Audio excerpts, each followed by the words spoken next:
Updates Nagar Kurnool జిల్లా Thimmajipet SI శ్రీనివాసరావుపై వేధింపుల ఆరోపణలు వెల్లువెత్తుతూ ఉన్నాయి. ఓ యువతి కేసు విషయంలో తనను విచారణ పేరుతో పోలీస్ స్టేషన్కు తీసుకువెళ్లి వేధింపులకు పాల్పడ్డారంటూ బాధితుడు మహేందర్ ఆరోపించాడు. ఎస్ఐ శ్రీనివాసరావు తన పట్ల దురుసుగా ప్రవర్తించారని అన్నాడు. విచారణ సమయంలో తన ముఖంపై మూత్రం పోసి అనరాని మాటలతో దూషించారంటూ ఆవేదన వ్యక్తం చేశాడు. లాఠీలతో తనను చితకబాదారంటూ అన్నాడు. ఘటనపై డీఎస్పీ శ్రీనివాస్ యాదవ్కు ఫిర్యాదు చేశాడు. దీంతో ఎస్ఐపై పూర్తిస్థాయి విచారణకు ఆదేశించారు. నాగర్ కర్నూలు సీఐ అశోక్ రెడ్డికి విచారణ బాధ్యతలను అప్పగించారు. విచారణ అనంతరం ఆరోపణలు నిజమని తేలితే శాఖాపరమైన చర్యలు తీసుకుంటామంటూ డీఎస్పీ శ్రీనివాస్ యాదవ్ తెలిపారు.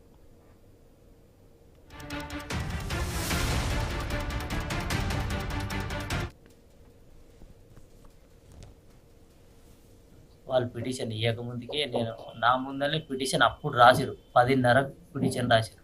ఎవరు అరుణ్ కుమార్, అజయ్ కుమార్ అనే వాళ్ళు రాసిరు. అప్పటికి అరే వీని మీద ఎన్ని కేసులు ఉన్నాయో తీర్యా రౌడీ షీట్ ఓపెన్ చేసి బహిర్గతంగా వాళ్ళు తిరు నీ అమ్మ అది ఇదని ఫుల్ తిట్టిరు నన్ను. అజయ్ వాళ్ళందరూ సీసీ కెమెరా ఎస్ఐ రూముల్లో ఇదంతా జరిగింది. 10 నిమిషాలు నన్ను మాట్లాడనిస్తలేరు. ఆ చెప్పే పిల్లగాన్ని కూడా మాట్లాడనిస్తలేరు. ఉత్తనే వాళ్ళకు నాకు ఇంతకుముందు కేసులు ఉన్నాయి. ఆ కేసుల పరంగా నన్ను ఇంతకుముందుకు 3 సార్లు అటాక్ చేశారు. అజయ్ 4 సార్లు అటాక్ చేశారు. అటాక్ చేసినందుకు ఆ కక్షలు పెట్టుకొని వీళ్ళు ఇట్లా చేస్తారు. ఆ కేసులన్న దిపోయినా దేనికోసం అని చిన్నకి తీసుకుపోయి కూర్చోబెట్టారు. ఫస్ట్ కూర్చోబెట్టి కాలు చాపమన్నారు. ఒక ఆయన నా మోకాల పైన కూర్చున్నాడు. ఒక ఆయన నా ఎద్దలు పట్టుకున్నాడు. ఎస్ఐ సారే ఉల్టా మళ్ళీ ఇట్లా రబ్బర్ది ఒకటి ఉంటుంది, తోలులో టైర్ ఉంటుందా దానికి మళ్ళీ చెక్క కూడా ఉంది. చెక్క తీసుకొని దాంతో కొట్టింది. 10 దెబ్బలు వేసింది. తర్వాత తన్నినాక నాకు కనీసం స్పృహ తప్పిపోయినాడు. నాకు దూపు అవుతుంది సార్ అని దూపనా అని ఉచ్చవోసారి ఉచ్చవోసి ఇగో ఈడ పడ్డది టాయిలెట్. కొడుక నేను నా రికార్డు తెలుసారా? అమ్మాయి వచ్చి కాంప్లైంట్ ఇచ్చింది. ఏమనంటే ఆమె బజార్లో నుంచి నడుచుకుంటూ పోతుంటే తనతో పాటు తమ గ్రామానికి చెందినటువంటి అవంచ గ్రామానికి చెందినటువంటి పాలమూరు మహేందర్ అనేటటువంటి వ్యక్తి తనను ఈ ముస్లిం మతంతో ఎలోపింగ్ అయింది ఈ అమ్మాయి అని చెప్పేసి కామెంట్ చేశారు. అది విన్నటువంటి పక్కన ఉన్నటువంటి వ్యక్తులు తీసుకుపోయి వాళ్ళ ఫాదర్ అని చెప్పేసి వాళ్ళు కాంప్లైంట్ ఇచ్చారు పోలీస్ స్టేషన్లో. ఈ అమ్మాయి వాళ్ళ ఫాదర్ అందరూ వచ్చి కాంప్లైంట్ ఇచ్చారు. కాంప్లైంట్ మీద విచారణ కొరకు పాలమూరు మహేందర్ని పోలీస్ స్టేషన్ దింపేయడం జరిగింది. ఈ అమ్మాయికి అన్యాయం జరిగిందన్న ఉద్దేశంతో మరి ఇది మూత్ర విసర్జన చేసిందనేది మాత్రము అది మాకు కూడా నమ్మశక్యంగా లేదు. దాని మీద సిఐ గారిని విచారణ చేయమని చెప్పడం జరిగింది. విచారణ చేసిన తర్వాత ఒకవేళ అదేమన్నా జెన్యూన్ ఉంటే మాత్రం ఖచ్చితంగా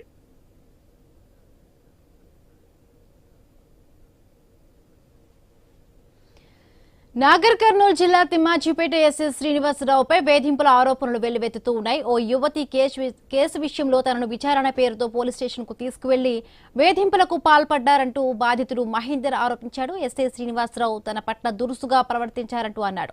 విచారణ సమయంలో తన ముఖంపై మూత్రం పోసి అనరాని మాటలతో దూషించారంటూ ఆవేదన వ్యక్తం చేశాడు. లాఠీలతో తనను చితకబాదారంటూ అన్నాడు. ఈ ఘటనపై డీఎస్పీ శ్రీనివాస్ యాదవ్కు ఫిర్యాదు చేశాడు. దీంతో ఎస్ఐపై పూర్తిస్థాయి విచారణకు ఆదేశించారు. నాగర్ కర్నూలు సీఐ అశోక్ రెడ్డికి విచారణ బాధ్యతలను అప్పగించారు. విచారణ అనంతరం ఆరోపణలు నిజమని తేలితే శాఖాపరమైన చర్యలు తీసుకుంటామంటూ డీఎస్పీ శ్రీనివాస్ యాదవ్ తెలిపారు. మరిన్ని పూర్తి అప్డేట్స్ మా కరెస్పాండెంట్ వెంకటేష్ అందిస్తారు. వెంకటేష్, తిమ్మాజిపేట ఎస్ఐ శ్రీనివాసరావుపై తీవ్ర ఆరోపణలు వినిపిస్తున్నాయి. అంటే గ్రామానికి చెందిన ఓ యువతిపై మహేందర్ అనే పాలమూరుకు సంబంధించి అవంచ మహేందర్ అనే వ్యక్తి ఆరోపణ చేశారని పోలీస్ స్టేషన్ లో ఫిర్యాదు చేయడంతో పోలీస్ స్టేషన్ కు సంబంధించిన తిమ్మాజిపేట ఎస్ఐ శ్రీనివాసరావు మహేందర్ ని పిలిపించి అనరాని మాటలు అంటే బూతు మాటలతో ఒక యువతిపై ఆరోపణ చేశారు. దానికి సంబంధించిన ఆమె కంప్లైంట్ ఇచ్చింది. ఆ కంప్లైంట్ కు సంబంధించిన ఎలాంటి విచారణ చేపట్టకుండానే డైరెక్ట్ గా మహేందర్ అనే వ్యక్తిని పోలీస్ స్టేషన్ పిలిపించి నానా దుర్భాషలాడుతూ ఖచ్చితంగా నువ్వు చేసి ఉంటావు, ఆమె ఫిర్యాదు ఊకినే చేయలేదు, దీని ఖచ్చితంగా అని అతనిపై దుర్భాషలాడుతూ లాఠీలతో కూడా కొట్టినట్లు సమాచారం ఉంది. ఈ నేపథ్యంలోనే స్టేషన్ కు విచారణ సమయంలో కూడా మహేందర్ పై ముఖంపై మూత్రం కూడా పోసినట్టు కూడా మహేందర్ బాధితుడైతే ఆరోపిస్తున్న పరిస్థితి ఉంది. ఈ నేపథ్యంలో ఈ మహేందర్ డిఎస్పీ దగ్గరికి వెళ్లి తనను పోలీస్ స్టేషన్ లో విచారణ పేరుతో శ్రీనివాసరావు పిలిపించి నానా దుర్భాషలాడుతూ, అంటే గ్రామంలో ఆ తిమ్మాజిపేటలో తనకు ఒక పేరు ఉంది, తన పరువు మొత్తం తీశారని, దాంతో పాటు విచక్షణ రహితంగా కొట్టడం వల్ల శ్రీనివాసరావు కక్షపూరితంగా, అంటే బాధి ఎక్కడైతే ఫిర్యాదు చేసిందో వాళ్ళ దగ్గర డబ్బులు తీసుకుని తనపై దాడి చేశారని మనం మహేందర్ అయితే డిఎస్పీ శ్రీనివాసరావుకి అయితే ఫిర్యాదు చేశారు. దీంతో డిఎస్పీ విచారణ చేపట్టారు. దానికి సంబంధించిన సిఐ అశోక్ రెడ్డికి ఈ కేసును అయితే అప్పచెప్పారు, విచారణ చేయాలని చెప్తున్నారు. అయితే ఏది ఏమైనప్పటికీ ఫ్రెండ్లీ పోలీస్ గా భావిస్తున్న పోలీస్ వ్యవస్థలో ఇలాంటి శ్రీనివాసరావులు చాలా మంది ఉమ్మడి పాలమూరు జిల్లా వ్యాప్తంగా, తెలంగాణ రాష్ట్ర వ్యాప్తంగా కూడా చాలా మంది కనిపిస్తూనే ఉన్నారు.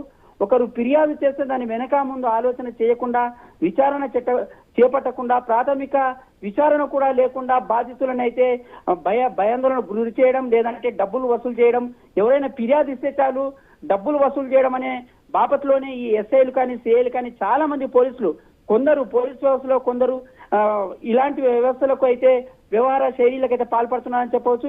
ఈ నేపథ్యంలో తిమ్మాజిపేట శ్రీనివాసరావుపై కూడా వచ్చిన ఆరోపణలు ఖచ్చితంగా విచారణ చేస్తాం, సాధ్యాసాధ్యాలను పరిశీలించి ఒకవేళ తప్పు ఉంటే ఖచ్చితంగా శ్రీనివాసరావుపై చర్యలు తీసుకుంటాం, లేదే బాధితుడు మహేందర్ పైన ఏదైనా ప్రాథమికంగా తప్పని తెలిస్తే ఖచ్చితంగా కేసు నమోదు చేస్తామని అయితే చెప్తున్నారు. పరిస్థితి కనిపిస్తుంది మనకు. Right, thank you Venkatesh.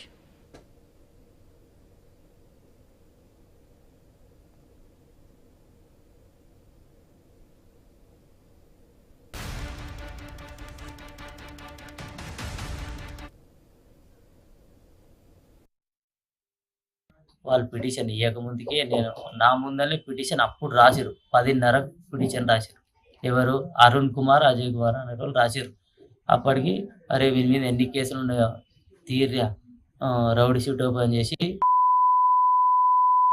బహిర్గతంగా వాళ్ళు తిట్టు, నీ అమ్మ అది ఇది అని ఫుల్ తిట్టిరు నన్ను. అజయ్ వాళ్ళందరూ సీసీ కెమెరా ఎస్ఐ రూముల్లో ఇదంతా జరిగింది. 10 నిమిషాలు నన్ను మాట్లాడనిస్తలేరు, ఆ చెప్పే పిల్లగాన్ని కూడా మాట్లాడనిస్తలేరు. ఉత్తనే వాళ్ళకు నాకు ఇంతకుముందు కేసులు ఉన్నాయి. ఆ కేసుల పరంగా నన్ను ఇంతకుముందుకు 3 సార్లు అటాక్ చేశారు. అజయ్ 4 సార్లు అటాక్ చేశారు. అటాక్ చేసినందుకు ఆ కక్షలు పెట్టుకొని వీళ్ళు ఇట్లా చేస్తారు. ఆ కేసులన్న తీపైనా దేనికోసం అని చిన్నకి తీసుకుపోయి కూర్చోబెట్టారు. ఫస్ట్ కూర్చోబెట్టి కాలు చాపమన్నారు. ఒక ఆయన నా మోకాల పైన కూర్చున్నాడు, ఒక ఆయన నా ఎదలు పట్టుకున్నాడు. ఎస్ఐ సారే ఉల్టమని ఇట్లా రబ్బర్ది ఒకటి ఉంటుంది, తోలులో టైర్ టీప్ టైర్ ఉంటుందా దానికి మళ్ళీ చెక్క కూడా ఉంది. చెక్క తీసుకొని దాంతో కొట్టిండు, 10 దెబ్బలు వేసింది. తర్వాత తన్నినాక నాకు కనీసం స్పృహ తప్పిపోయినాడు. నాకు దూపు అవుతుంది సార్ అంటే దూపనా అని ఉచ్చబోసారి ఉచ్చబోసిండు. ఇగో ఈడ పడ్డది.